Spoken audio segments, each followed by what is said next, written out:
Hey, what is going on, guys? This is DK back at you with another video here, breaking on the 4-game NBA main slate here on Wednesday. A couple of things before I get in the video. If you're new to the channel, my name's DK. I make daily videos talking about NBA DFS as well as NFL DFS. I'm also running a weekly $20 PayPal giveaway at my channel. How it works, all you have to do is leave a like and a comment in the video. That's one entry in the giveaway. Max one comment per video.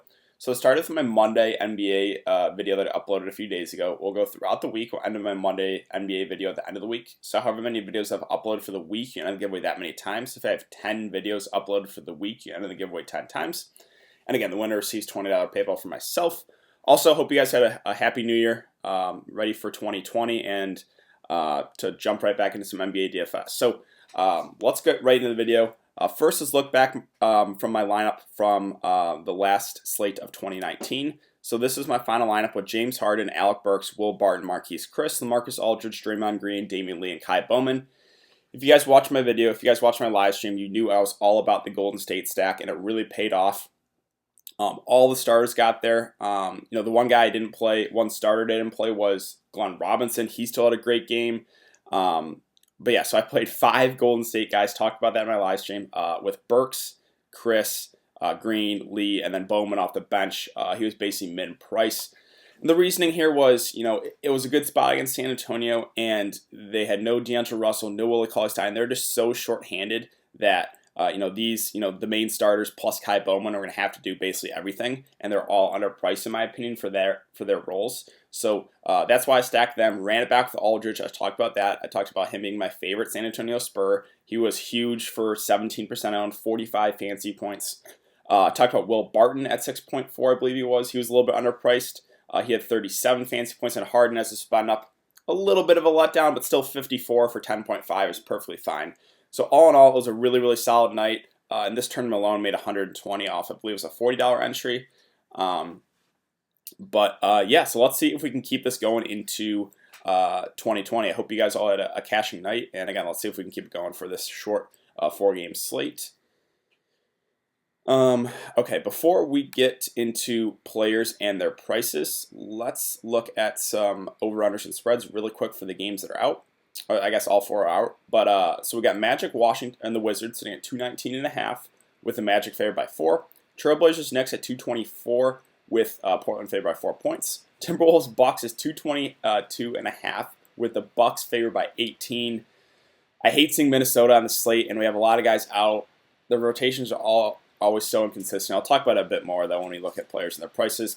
And then Suns Lakers right now sitting at 226.5 with the Lakers favored by 11.5 points. So as always, we'll start with center today. And at the top is Towns, once again listed as out. So I'll talk about some of the Minnesota guys. We also have Wiggins out and Teague doubtful, so they are pretty short-handed. Anthony Davis is, I believe, probable. Yep, they've been listing him as probable for a long time now. He's been playing. His price is under 10K, and this is a really good spot. So I do have interest in Anthony Davis here as a spend up. The concern is there is some blowout risk. It's at home against for the Lakers, and they're 11.5 point favorites. But if the Suns can keep this game close, I definitely think Anthony Davis can smash that salary. So I do really like him. Again, the concern is a little bit of potential for blowout. Now, I do still like Whiteside at 8.3K. Now, his price did come up. 7.1K was ridiculous. 8.3 is better, but I still think he's slightly underpriced. In close games, he's going to get about 35 or so minutes. We know the Knicks run big. It's just a good spot for him. And again, I think he's a little bit underpriced still. So I do have interest in Whiteside as well at that price. And I also really like Vucevic at 8.2K. You really can't get a better spot here than against Washington. Washington is the best possible matchup. And we have Aaron Gordon's status up in the air. If he misses, that's more usage to go around for guys like Vucevic, for guys like Jonathan Isaac. Washington's super, super thin up front. They have like Mahimi, they have AP, but that's about it. Everyone else is out. So I do have a lot of interest in Vucevic as well at that price. Julius Randle, so I've been playing him last few games now because his price tag wasn't budging. Now it's coming up to 8K. So this is where I think he's priced about right, but there still is a little bit upside on this price. And this game does have, I think it's the best chance of staying close. I mean, that one and the Orlando Magic, the Magic and the Wizards game. So, I think Julius Randle is perfectly fine here. I don't know if I'm going to get there just because You got like Vucevic and Whiteside for a little bit more. That I think the upside might be a little bit higher, but I still like Randall as well there. I just don't know if I'm going to get to him personally. Now, DeAndre Ayton is listed at 6.7K, so they limited him his first game back. They only put him in short bursts. Until he's off that minutes limit, I don't think I can go there at this price. Now, if they say he's going to be on like a 30 minutes limit or something like that, I would have some interest at this price, but I still think they're going to somewhat limit him, so I don't think I can go there yet. Gorgie Jang, so this Minnesota team in general, I guess I should try and break down the Minnesota team right now. So, yeah, this one's going to be a headache, and Ryan Sanders, again, I talked about him, he's kind of like the David Fizdale rotations are so inconsistent on a night-to-night basis, but we have no Towns, no Wiggins, and probably no Jeff Teague. He's expected to sit out with that knee injury. Okogie, I believe, is probable, yes. And then Noah Vonleh is questionable with the glute injury, and Treveon Graham is questionable with an illness. So it's really a headache here, but I guess I'll start with at the top here with Gorgie Jang at 6.4K. This matchup in general against Milwaukee, not necessarily the best, but I would have interest in him if Noah Vonleh is out, just because I think those minutes would be somewhat secure for him. If Noah Vonleh plays, that would make Gorgie Jang's minutes a little bit more up in the air, because that last game Noah Vonleh did play, he played 24 minutes. So that's kind of my thoughts with Gorgie Jang. If Vonleh's active, I don't think I'm going to get there. If he's out, I would have some interest there at that price. Again, they do have other guys they can use, though. They have Naz Reid, who got some minutes off the bench. Got 20 minutes, so they do have other bigs. They have Jordan Bell. So still, even if Vonleh's out, I don't know if the minutes would be necessarily secure, but I feel a little bit more confident in his minutes. Now, Shabazz Napier at 5.8K, I do have some interest in as well. Played 34 minutes that last game. We have no Teague, which should solidify his minutes, but again, you never know. I do like his upside here at that price. Again, the concern with all these Minnesota guys is just the inconsistent rotations. We have Treveon Graham listed as questionable. Like I know he doesn't play the same position, but him just being available could take away some minutes for everyone else. So that's something we have to keep an eye on. Covington at 5.7K has been playing consistent minutes the last 3 games, 40, 35, and 35. Now I don't think he has like the huge upside, but I think he's perfectly fine if you land on him. Jared Culver finally had a breakout game, 38 minutes, 41 fantasy points. Again, I don't know if we can expect 38 minutes from him again. So it's just tough to predict, right? Like these are guys you can take shots on for sure. Keita Bates-Diop got more run. He got 27 minutes. Again, I don't know if we can expect that again. Kalen Martin started, played 35 minutes. He's a lower usage guy, but he's at 4K. Like I would have some interest there. Even Naz Reid, right, if Vonleh's out, he got some backup center run. Okogie at 3.8K's got decent run. I probably still wouldn't go there just because I guess he has been somewhat limited, 18, 20, and 18 the last 3 games. McLaughlin, I believe, wasn't even in the rotation the last game, but before that played 22 minutes. Treveon Graham, again, could play. So it's really kind of a headache. I definitely think this is where you're going to get some of your value with these Minnesota guys. So I definitely think you're probably going to want to play 1 or 2 of these guys to open up things elsewhere in your lineup. But it's just kind of tough to predict, guys in their minutes, like who's going to play the big minutes. But again, Jang, Napier, Covington, Culver, Keita Bates-Diop, Keelan Martin. I think those are the guys I would have a good amount of interest in. Even Vonleh, if he plays with Treveon Graham, just because they're so cheap. But, again, the downside is we just don't know who's going to play the minutes. So that's kind of my breakdown of Minnesota. I know it's not really the best breakdown, but that's all I can really do with those inconsistent rotations. I think you're going to want some bits and pieces, but, again, I can't say for certain who's going to play the big minutes. Let's see. Mitchell Robinson here at 6.3K. is one of those guys that, he can get you there in limited time. He's just always in foul trouble, and I don't think we have to go there at this price, especially. I mean, the Mets have been he only played 13 that last game. I don't think we have to go there at that price. Brook Lopez at 5.4K is one of those guys where if you land him, it's fine. I'm not going to play him personally with Giannis. He's probable, so that just really caps Brook Lopez's upside.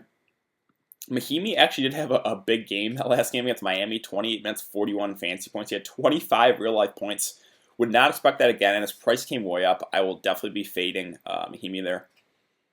Ilyasova at 5K, I mean, his price is not coming down enough. He's still solid, even with Giannis playing 19 minutes, 32 fantasy points. I just can't trust it with Giannis being back. That just really limits his minutes. Aaron Baines with 8 and back, I can't do that. Bobby Portis at 4.4K is okay. He's probably going to get around 20 or so minutes, but I don't think we have to go there. As far as McGee and Dwight Howard, these are always guys you can take shots on. They're going to play limited minutes, but they can get you there in like 15 to 20 minutes. They're both priced under 4K. Jonathan Williams at 3.7K. Don't think we have to take a shot there. 14 and 18 minutes the last couple of games. But I think that's basically it. Again, Scales out. I just think that solidifies the minutes for Whiteside. Like Tolliver will probably get a little bit of run, but you definitely don't have to go there. And yeah, that's really it. So let's move on to power forward. Giannis at the top at 11.2K. It's almost like I'm a broken record whenever I try to break down Giannis. It's the same thing. It seems like every single slate. I like his price tag. It's whether or not you think the opposing team can keep it close.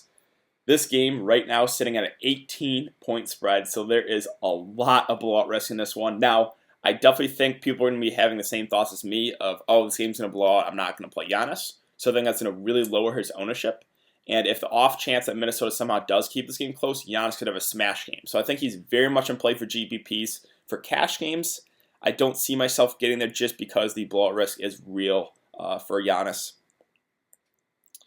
Jonathan Isaac at 6.6, I would have some interest in for sure if Aaron Gordon is once again out. He has had upside games here. 3 of the last 4 games, 45, 48, and 37 fantasy points. He's the guy who gets you there in peripherals a lot of the times, the blocks and steals. But again, this is the best possible spot. And if Aaron Gordon does miss, him and Vucevic stand out as pretty solid plays there on the Orlando side, in my opinion. Kelly Oubre at 6.5K has been playing consistent minutes in back-to-back games, 41 and 40, 53 and 49 fantasy points. I think his ownership is going to be pretty high because of the recent games. Now, this is one of the worst matchups here against the Lakers, and so I'm a little bit undecided what I want to do. Like, I really like his price. I like his minutes the last couple games, but a really bad matchup, and I think the ownership's going to be high. So this is one where I'm a little bit undecided what I want to do with Kelly Oubre.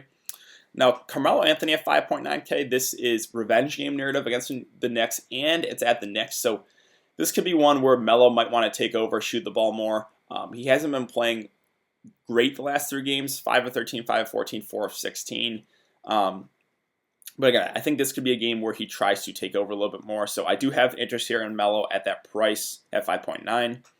Aaron Gordon, so this is somewhat significant. He's listed as questionable if he misses. Again, Jonathan Isaac and Vucevic would be guys I would have the most interest there on the Orlando side in the best possible matchup. Marcus Morris at 5.7K. So this Portland-New York game, I think, stands out as the best game to game stack, in my opinion. A lot of guys are a little bit underpriced, and no one is like over 10K, right? You can fit a decent amount of guys in this game. That last game against Washington in 23 minutes, he got in foul trouble, 5 fouls. I believe that's why he only got the 23 minutes. I think normally in a close game, he gets over 30. So I have some interest there. Marcus Morris at 5.7.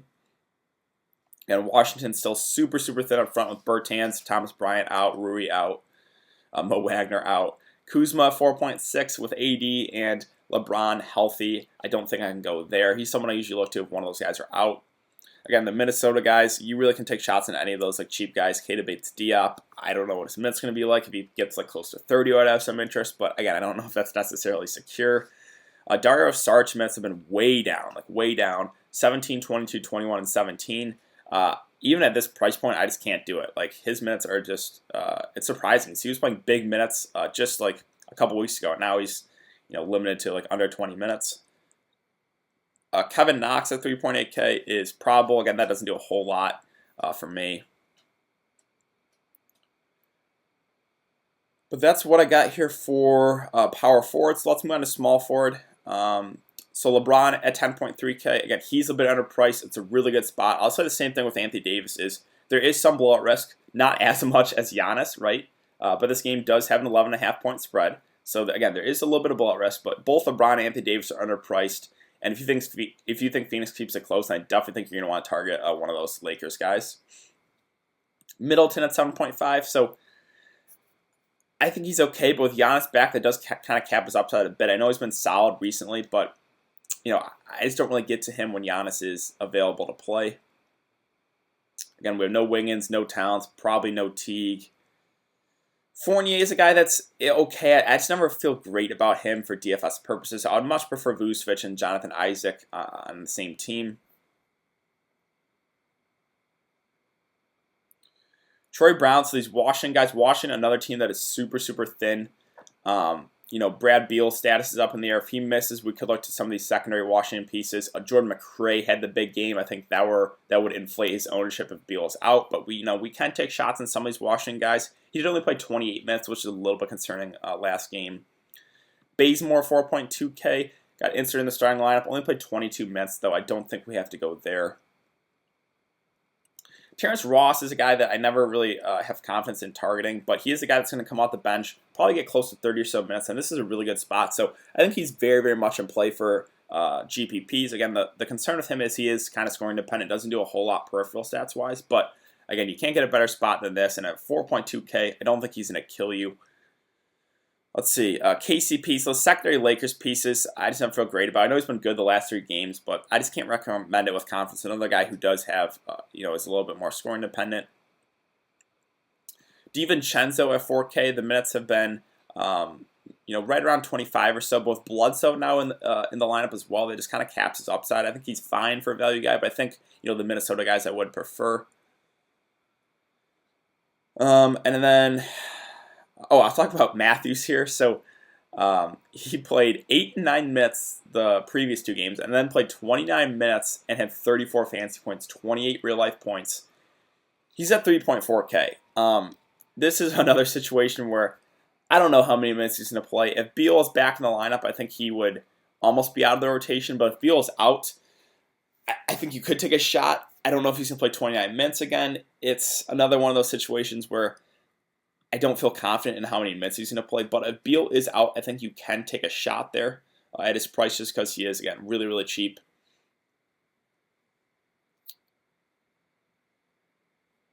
And that's what I got here for small forward. So let's move to shooting guard.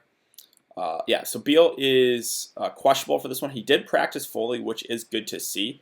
So that, leads me to believe that I think he will be available to play. And if he is, that definitely kind of takes those secondary Washington pieces out of play for me. Those other guards, McRae, Troy Brown, Matthews, who I just talked about.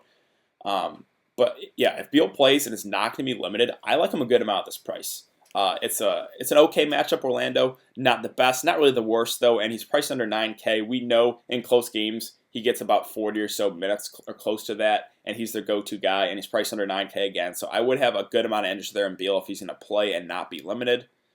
Devin Booker, so his price is not budged. He's had 3 straight really good games, 44, 54, and 50 fantasy points, 34, 32, and 33 real-life points. He is getting a little bit more peripheral stats, even playing alongside Rubio, which is good to see. This is a spot where, again, it's not really a good matchup, but the price tag is appealing. Same with Oubre, again, Booker. I'll talk about Rubio too. All 3 of those guys, their price tags are appealing. It's not really the best spot, but I think those guys are definitely in play. And if you're playing like Anthony Davis or LeBron, you might want to run it back with one of these Phoenix guys. Or if you're going all out for the game stack and playing both AD and LeBron, you're definitely going to want to run it back with one of those Phoenix guys. CJ McCollum at 6.8K, his price isn't moving. I think he's very safe for cash games. He's going to play about 38 minutes, right? And he does have the upside games. It seems like once every 5 games he does have that upside game. But we know the upside with him is 40, even 50 fantasy points, and I think a floor of 25 or so is pretty safe. So I think he's very much in play for cash games, even for GPPs at that price. Shabazz Napier, again, these Minnesota guys, I think that's where you get your value. You can take shots on guys. I just don't know. I can't feel confident with guys at their minutes just because the rotation has been so inconsistent. McRae at 5.8K, he had that huge game, over 50 fantasy points. With Beal, in my opinion, most likely back, I don't see myself getting there. If Beal's out, that's when I would consider some of these other secondary Washington guys. RJ Barrett at 5.6K. I don't see myself getting there. The minutes have been a little bit down on him, 24, 31 minutes. The price tag is okay. I think he's priced about right, but I don't see myself getting there. Gary Payton, not for me, with Beal most likely back. Let's see. Markelle Fultz at 5.1K. is one of those. I think he's fine. I don't think he has huge upside. I think he gets about 30 or so minutes, and it's a good spot. So I'm okay if you get to him. Again, I'm personally probably not going to get there though. And then let's see other options. So Anthony Simons at 3.4K is meaning a little bit more run with scale out of that rotation just because there's one less body. 28, 27, 25 minutes in the last 3 games, and those have all been in close games. So I think it's pretty safe to project him to get about 25. He's almost mid-price, and this is a pretty good spot against the Knicks. So I do have some interest here in Anthony Simons as a value play, just because I don't think he's going to kill you. I think, again, he gets about 25 or so minutes. So I think he's very much in play. And that's really what I got for shooting guard. So let's move on to point guard. Again, I already talked about LeBron. I like him. I like the price on both him and Anthony Davis. Now, Damian Lillard at 9.2K stands out as a pretty solid play as well. I know the price is coming up, but I still think there is upside on this price. 54, 51, and 53 fantasy points the last 3 games. Another guy, just like CJ, we know the minutes are secure for him, so I'm perfectly fine with Lillard there at that price. Rubio, so the same thing with Booker, the same thing for Oubre. I like the price tags in these guys. It's not really the best spot, but if you're a guy that's going to load up in the Lakers, like play Anthony Davis and LeBron, you're definitely going to want to run it back with one of those Phoenix guys, in my opinion. Elfrid Payton at 6.1K. It's good to see the minutes have been secure for him the last 4 games, 27, 30, 32, 31. He's a guy that fills up a stat sheet. But at this price point, I just think he's okay. I think he's priced about right. Yeah, I don't think he's a great play, but I don't think he's the worst play either.